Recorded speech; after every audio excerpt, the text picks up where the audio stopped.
In 1960, when Doug first arrived as a missionary in Dutch New Guinea, which was later called Irian Jaya, he was told that deep in the jungle, there was a group of people who were reported to be called cannibals. They lived in houses built in the tops of trees, and they had long tails. Outsiders called them Sebena, but later he learned that their name for themselves was Moskona. They had very little contact with other tribes and had never heard of God. Moved by the plight of these mysterious, unsaved people, Doug decided that he would begin to pray for them. 2 years later, Doug was surveying the Maya tribe deep in the interior of the Bird's Head Peninsula of the island when suddenly, coming along the trail in front of them, appeared two Moskona men. Snapping their pictures, he made up his mind not only to pray for the Moskona, but to get hundreds of others to pray for them as well. In 1965, Doug went on a furlough to the United States, and there he met Julie. Here's a picture of Doug and Julie. After many years of service, I would say probably taken a few years before Doug's passing in 2005. After a short honeymoon, Doug and Julie returned to Irian to work together with the Hatam, a tribe 10 days walking distance from the Moskona. As they learned the language and discipled new Hatam believers, Doug challenged the Hatam not only to evangelize their entire tribe, but also to reach out beyond their own borders into the Moskona tribe. It wasn't until 1973, 8 years later, that the Lord opened the door to make the first ever contact with the isolated Moskona. A long trek into the Irian rainforest brought Doug and Hatam evangelist into Moskona territory. As they picked their way over wet, slippery roots and dangerous limestone formations, they came upon a clearing of thin sunlight where a Moskona man worked with his family in a vegetable garden. He told them his name was Mersorjmum, and he was chief of the Moskona village they had stumbled onto. For 5 days, the group presented the gospel to this man, his family, and other villagers before returning home.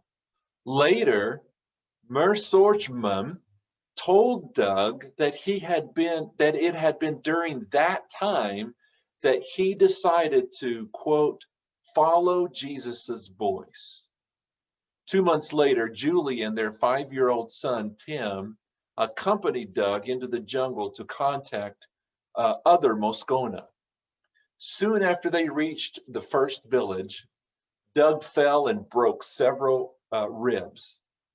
Signaling for help, a helicopter landed and evacuated the family to safety. It was another 3.5 years before Doug and Hatam evangelist could finally revisit, now on a third trip, Moskona territory. This time, God's providence literally stepped out in front of them when the party was about halfway to the tribe's location. In the most uninhabited part of the jungle, there met another person coming down the rugged trail toward them. Who was this person? It was none other than the Moskona chief, Mersorjmum. After 3.5 years, he was coming to find them because, according to him, he was hungry for the voice of God. So for the next few days, he brought the group to 6 villages, all thirsty for God's voice. The Mission Aviation Fellowship made its first ever helicopter flight into this part of Irian while the group was on this trek. In the following months, with the help of MAF's helicopter, surveys were made and other villages were contacted, and language borders were determined to assist later evangelism. Beginning in 1978, several Hatam families went to the Moskona as missionaries, some ministering there still as of the last time GFF was able to visit the area in the year 2000. They found 16 churches that existed among the 4,000 Moskona. 3 airstrips had been built, eliminating the need for the more expensive helicopter. A new Bible school was being built, which would have given the upcoming Moskona church leaders and Bible students a more ideal environment for the training they needed. In the summer of 1999, after an absence of 10 years, Doug had the privilege of returning to the Moskona for a visit.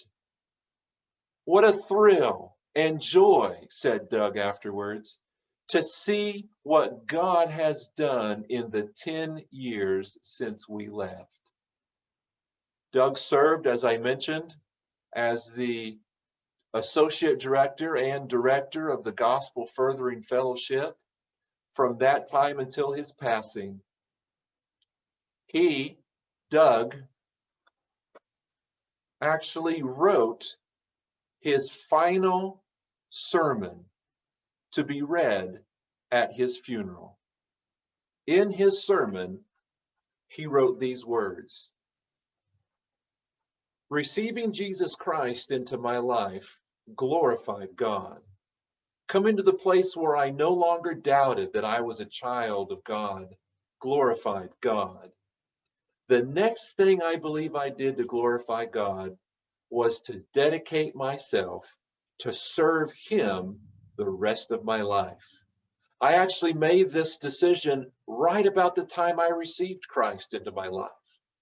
So it was natural that I should want to tell others about Him at school, on the streets of Washington, D.C., where I was born and raised, at the Servicemen's Victory Center in Washington, and wherever the Lord opened the door.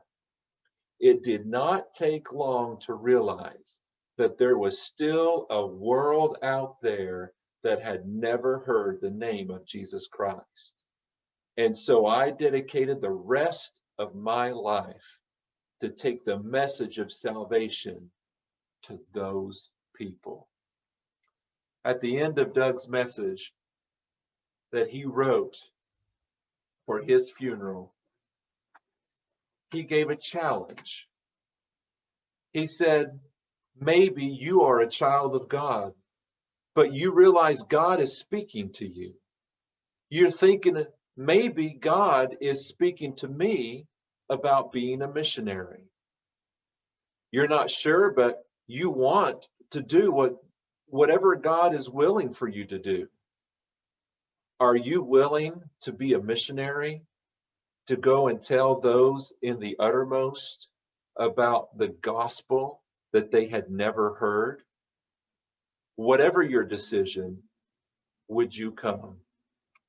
So my question is to you, whatever it is God is calling you to do in your life, would you come? There are 3 quotations that Doug included as the final words in his final message in this world.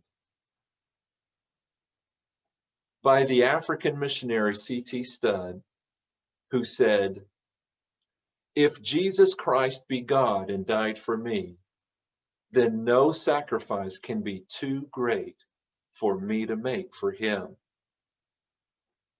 C.T. Studd also said, "Some wish to live within the sound of church or chapel bell, but I want to run a rescue shop within a yard of hell.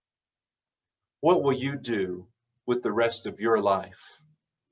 Jim Elliot wrote these words: "He is no fool who gives what he cannot keep, that he might gain what he cannot lose."